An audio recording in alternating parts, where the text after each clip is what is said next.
right now are more new shooters, shooters that have never been to a firearm range, who have never really handled a firearm and they're a little bit nervous about it.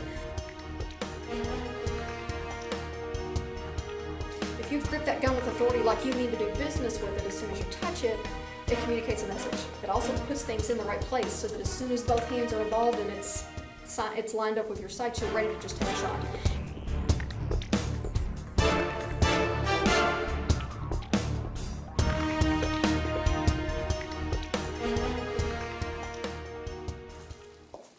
Hi, this is Colleen from Keeping the Peace Defensive Handgun Training for Women, and this is episode number 2 in the video series I just started called Preparing the New Shooter.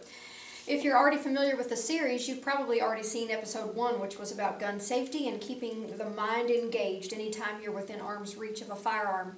The next thing that we're going to talk about in today's episode, number 2, is gripping the firearm with authority. We want to make sure that every time we pick up the firearm, we do it the same way each time. Something that we're thinking about when we pick the gun up, I'm going to try to get closer, hopefully we'll focus, is making sure that the webbing of the dominant hand is high in the backstrap area. You'll see this curvature here.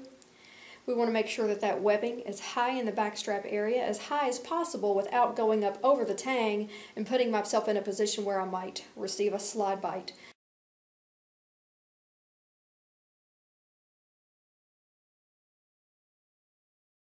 So high in the back strap, just underneath that curvature.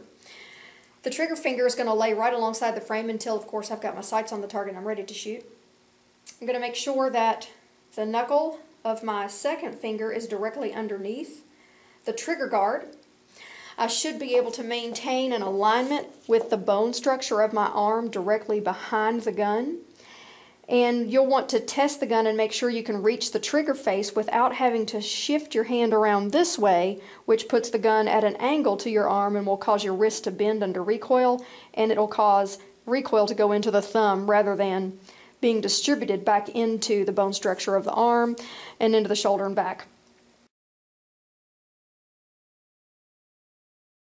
So you'll want to make sure that you're high in the back strap and centered in the webbing of your hand. If you're a brand new shooter and you've never done this before, simply stick your dominant hand out, make a Y, and place the gun right into it as high as it'll go. Wrap the fingers around, and it should look like so.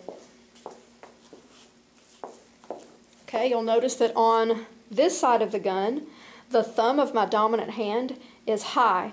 It's there because it's ready to operate a safety mechanism that might be on the side of the gun, and it's also getting out of the way so that the meat of my support hand can get in place on the grips of the handgun.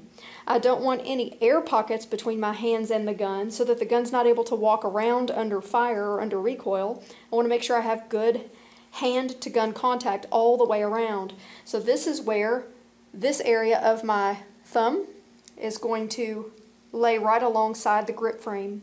I try to place it at the top of the grips, and then I just let the thumb lay straight forward. And this thumb, after it's operated the safety, will simply just lay on top of the other thumb. And you'll see that there are no air pockets between me and the gun. Okay, your resistance here will prevent the gun from tipping backwards. Your resistance here will keep the gun from tipping downwards. And your resistance here will keep the gun from traveling leftward or toward the support side. So you're nice and firm with the two hands, if you can possibly get two hands on your gun, of course. Some people like to take the thumb and lay it down on the frame. Some people like to lay it alongside the slide. Either one will work. I will just caution the females, in the side of your slide, a lot of times there are notches like these that are meant for slide locking or takedown. And I have seen several ladies who have long thumbnails like I do. If they put their thumb down here on the frame, I've seen a couple ladies get caught by one of these notches and it has split the nail back to the nail bed, which is very uncomfortable. That'll end your day of shooting.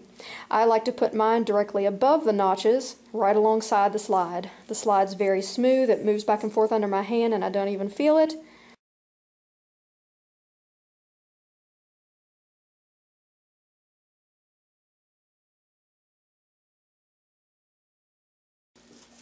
I hope you've enjoyed today's video, episode number 2 in the Preparing the New Shooter series, where we talked about gripping the firearm with authority.